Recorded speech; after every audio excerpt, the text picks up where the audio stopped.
Acrylamide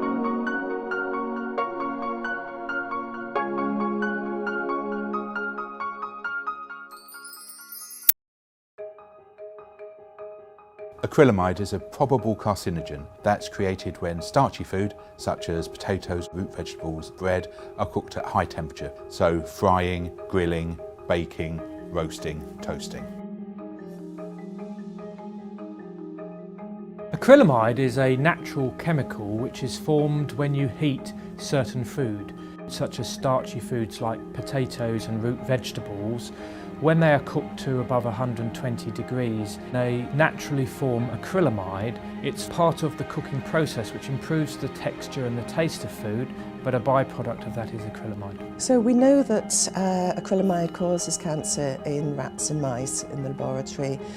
We know that it interacts with the DNA, with the genetic material in the cells, and because of what we know about acrylamide, it's probable that it could also cause cancer in people. The levels of acrylamide that are present in our diet are higher than we would be comfortable with. We would prefer them to be lower, and so that's why the Food Standards Agency is encouraging the industry to try to reduce acrylamide levels in processed foods, and we wish to raise awareness amongst consumers of the things that they could do that might help them to reduce their exposure to acrylamide in food. Because it's naturally occurring, acrylamide has always been present in our food and always will.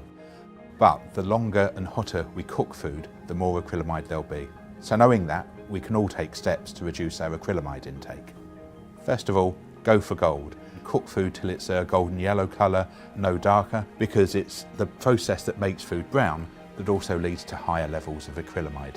If you're cooking pre-prepared food, then follow the instructions on pack for cooking and reheating.